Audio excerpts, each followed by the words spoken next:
Welcome back. You're watching Daybreak on Citizen Television. Thank you for staying with us. The hashtag on Twitter is Daybreak and the SMS code is 22422. Later, we'll be sampling some of your feedback towards the tail end of this broadcast. Gabriel Mudoma is with me in studio in the company of Professor Alfred Omenya. Prof and Gabriel, let's now shift attention to... This is also a very pertinent matter because the idea of the devolved system of governance was to devolve power and resources from the center to the counties, thereof informing the creation of the 47 county governments. And to some extent, there was more or less lukewarm relations between the national government and the counties. Okay. This owing to what some governors at the time and in the second term of President Uhuru Kenyatta, now former, had labeled as micromanagement of the affairs of the counties. Looking forward, is President William Ruto willing, from his speech, do you read in it, moving forward, sort of relations that will help the Kenyan people at the county level in terms of services and the delivery of the same by the chief executive officers of the 47 counties? Well, I think, Ayub, the true genius of our Constitution 2010 was devolution. And I keep insisting this because the funding and services has been able to go now down to mashinani. But with that comes also a major responsibility of ensuring that those funds are well utilized. Again, I go back to how well are these funds, the issue of accountability and responsibility. And when you come up with some of the things or some of the news that we've been reading, they've not all been rosy, from the county governments. The pending bills that we are talking about, you saw, Araf, I think it was in one of the dailies, the amount of money that are in pending bills in counties, and they were listed, almost all counties, and most of them are running into billions. Okay. So I think there is need for greater cooperation between the national government and the Council of Governors. And I think if that cooperation suffices, and it suffices in a positive manner, then I can guarantee you it will do a lot of great good, for the entire country. Having said that, there's also something that we need now to seriously look into. All counties, I know most of them always look outward to the national government, but I think we need to start holding these counties to account when it comes to looking inward. The counties must now start coming up with ways of ensuring that they are able to carry their own weight. Matters on-source revenue must come to play. And you start that by putting a very sound economic blueprint. I saw one, and that's why every time I talk about on-source revenue, I look at a county like Kirinyaga. Kirinyaga, they've done really well.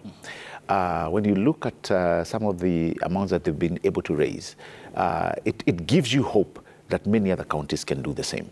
And I think they need to spend and burn the midnight oil to find what is within their county, the economic sustenance that must come from these counties. And once that happens, Ayub, the national government can then look inward into these counties and ask, this particular county, what are we going to give in terms of subsidy, financial subsidies? I think we need to make devolution work. And I kept telling people, if it does not go the right way, where counties are able to build economic models and sustain themselves to a greater percentage, we may actually lose devolution. Because let's face it, it cannot be putting throughout. The sense of devolution was the way the states, the federal states in the United States work, where you've set up ways into bringing investors. Counties can reach out, go abroad, do, economic forums and what have you,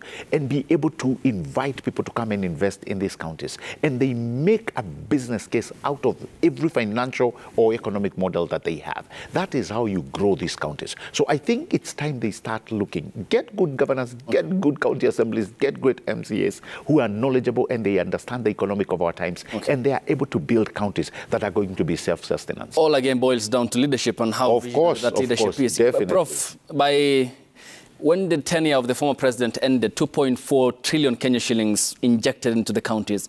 The place of on-source revenue, Prof, and at some point ending the dependency on the national government, not 100%, but still, then how then can the counties come up with or engineer proper plans and get the visionary leaders who will be in a position to make sure these counties have their own source revenue in terms of their economic growth? Yeah, thanks, Ayub, for that. And starting again from the president's speech, he didn't speak too much about the counties, but of course he spoke about the pending functions. Yep. Of course, I think the big ones we're looking at relate to agriculture and also health, with the sort of scandals that are happening at the national level. Those procurements that are being done by KEMSA on behalf of counties and so on, and people became billionaires overnight. Yeah. Some of these subsidies we're talking about a devolved function. Agriculture and food security is rightly a devolved function to the counties. Even housing that national government was trying to do. All these are actually county functions. So I hope that the new government would actually not just send these functions back to the counties, but actually, be in a situation where they ensure the counties can actually meet these particular obligations. You remember when the Constitution was being debated and discussed, yes, we were talking about economic decentralization. I remember there were quite a number of the current politicians who really pushed for that. And then, of course, we said, no, we also need power in addition to the economic decentralization. The major driver for the counties and that idea was basically to make counties productive, to make counties engines of economic development, to make these centers of employment, so that they actually became our centers for our economic revolution, as they actually were. That was the thinking. In fact, that was the non-contested thinking. And then, of course, the other bit was fine. I mean, the representation of the people and so on, which makes sense in terms of just, how things work within a democracy. But a lot of counties now have abandoned that, which is really what led us to Chapter 11 of the Constitution. They've abandoned the fact that they were designed right from the word go as the engines of economic development. If you ask most of these governors, even basic things, how many people live in your county, how many are jobless, how many industries are in your county, what is the GDP of your county, not the country, and how do you intend to push that GDP up? These conversations we're having at national level should be happening at the county level. And again, because the counties, like we say, we're talking about 47 governments plus one. So what are those governments doing? Just waiting for money from the center, to go down to them. Yes, so you're right, we need to actually look at counties as engines of economic development, and it actually means that counties must plan systematically from the CIDP all the way to the annual development plans. And these plans should be done in a way that ensures the counties become the engines. We've introduced a plan. We means a program that I'm actually running on, Sustainable Urban Economic Development Program for Kenya. In that particular plan, one of the things we are saying is that counties must have an economic plan. An economic plan. That's very, very different from an annual development plan or a CIDP. You cannot just be there providing social services. You must also look at the potential of your county, look at how that potential can be harnessed from an economic perspective, entrench that in law, and use this as a plan that eventually integrates, all your spatial plans, your social plans, and so on. Because by law, planning in the country is meant to be integrated. So that at the end of the day, we expect the governor to be saying, look here, this was our economic plan for County X. We brought these many investors. We've created these many jobs. There's so many SMEs that have been established and so on. They never speak about those things. They only speak about taxes, more taxes to Wananchi, and revenue from national government. Okay, let's then speak about this matter, Gabriel, because it's very pertinent and it's very concerning when the Chief Justice of the Republic of Kenya, that is David Kinani Maraga, then now former, said a third of the country's budget goes to corruption. That is further corroborated by agencies like the Ethics and Anti-Corruption Commission, which are concerned about the level of malfeasance in the counties. This is corruption. Then how will the taps across the counties that where funds are rather siphoned out, be tightened? And is that leadership in place across the counties? Do they understand the important role that they can play in terms of increment in the country's GDP growth? Ayub, I think we've had this conversation, but I think it was in another media house, me and you. And you remember the conversation was the problem on matters corruption really is in Kenya is not an issue of having a weaker penal code. The issue is not about lack of laws. We have so many laws. We have various institutions that are mandated by the Supreme Constitution to deal with matters corruption, with the intention of funding these agencies, with the intention of giving these agencies a free hand to investigate, with an intention of not interfering in any way whatsoever with this institution. It is independent institutions. We expect them to do their work diligently and bring culprits to book. That is one. Secondly, there's a narrative that the president has carried through and through and somewhat makes sense, and I hope it's followed to the letter. And that is when you have money lying around is when mischief happens. When money is budgeted, what will you steal actually, Prof? You need to start thinking on those lines.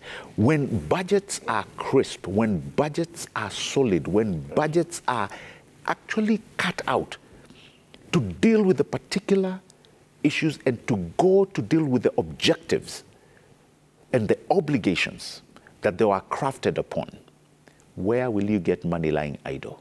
Because people actually are corrupt when they start seeing money lazing and lying around. When you inject the spirit of true patriotism, it means, Ayub, that I will take care of national resources the same way I take care of what is mine. So again, we go back to the issue of accountability and responsibility. No sacred individuals here. It is dealing with the vice itself. If you are found, and this is something that now must take another shape. Ayub, if you are found to be culpable, the issue of orders coming from the executive, and that's why I'm liking the divorce of all these institutions from the executive, because it was you being sent, this institution being used, this person being used, and while they are being used, the corrupt individuals are having a good time with the masters who they are serving. And that's what the Deputy President yesterday talked about. That is now weaponization what, of certain institutions. That is what we need. That is what, and I can guarantee you, Ayub, it is a foot in the right direction when you divorce this institution and allow them free autonomy to be able to deal with these vices. I totally believe, contrary to what other people believe, Ayub, I totally believe these corruption monies can actually be dealt with. Prof, one final item, and I'm sure you want to weigh in on that. Briefly, I'll allow you to do that as we couple it up with this. The establishment of the task force that is set to review the competency-based curriculum. Yesterday, the President talked about it at length and appreciated the significance it bears on the education sector in the country. And then we had the stance by the former government of President Uhuru Kenyatta and the Education Minister, Professor George Magoha, who said CBC is here to stay. Yeah, just one quick rejoinder to what Muduma is highlighting there, then I'll come to this. You know, what is interesting is that if you just improved efficiency in government, you know, we have this corruption, and it is in different layers, like Gabriel has highlighted there. We have fiscal indiscipline. Itself is corruption, where you know, 45% nationally of the money being spent is not in any budget. Exactly. So it starts from there. Then you have direct theft. Then you have value for money. Let me put it in simple English. Value for money is, you can't see that corruption, but it's a situation where somebody is contracted to do a 1 billion job that could have been done for 250,000. If you just cleaned up that system, this gobbles up, you know, between 70 to 80% of our expenditure, actually. So the only money that we actually spend on things that we can value is actually less than 20%. Let's come to CBC. And again, on this one, my position on CBC has been known in public. I first don't think CBC actually went through the rigors of public participation that is expected. But a few points. I think we need to look at the entire education sector. And from Kibaki's time going into Huru till now, I feel we're doing too much. In terms of? Of changes. We're causing too many changes at the same time in the education sector. And that is collapsing the entire sector. Forget about the CBC. We introduced free primary, then we introduced free secondary education, then we shifted focus from universities to TVET and so on. And if you look at this sector, everything from preschool to primary school to high school to universities have problems. There is no single part of it that we are saying is functioning. I want to make a very important point here, that one, when we were growing up, actually Kenya's public education system was reliable.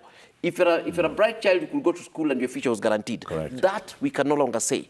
Why? Because of these unintended consequences of policies that are not properly thought through. I've asked several times, why are you giving Professor Omenya's child free education that is of poor quality, while Omenya can actually afford to pay, actually, public education that's free? So you know, issues like those that we should have been focusing on access and quality rather than free in the first instance. So, you know, we made all these changes, and all those changes have been made in an ad hoc way, so that we're not seeing the benefits of those changes, we're just seeing problems. In the midst of all this, we come in with CBC. And then, of course, so we're trying to face off 844, we're trying to face off CBC. Again, Ayub, I've been chairman of boards of school. I'm the outgoing vice chairman of Miranda High School, which is a national school. Those places are terrible places for human beings, and I'm talking about national schools. These were schools that actually used to have 200 to 500 students. Now, they actually have, Miranda has almost 3,000 students with the same facilities. The school that I went to, Alliance High School, when we were in that school, we were only 500 of us. Now it's 2,000. More or less the same facilities. The quality of life is degenerating rapidly in those. We saw this coming. CBC, we're having a transition next year.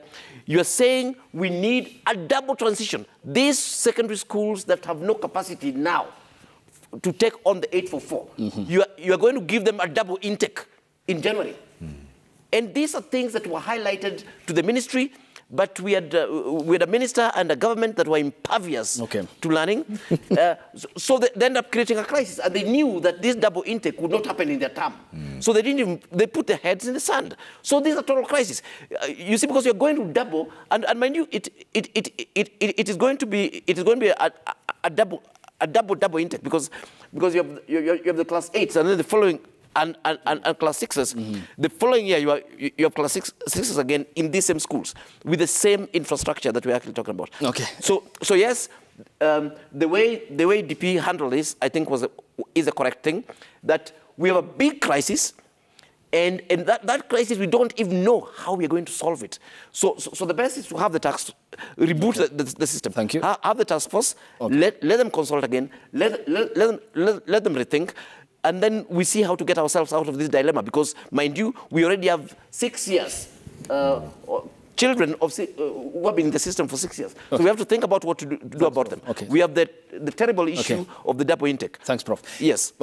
Gabriel, your final remarks here in under 2 minutes' time. Going forward, will this address the concerns that were raised by stakeholders? Yeah, you see, very quickly, and I'll take you back to when the then Cabinet Secretary, Madam Amina Mohamed, had an issue, not with the system itself, but with the stakeholder engagement. And I think I can, literally say that we should not scrap CBC, in my own opinion.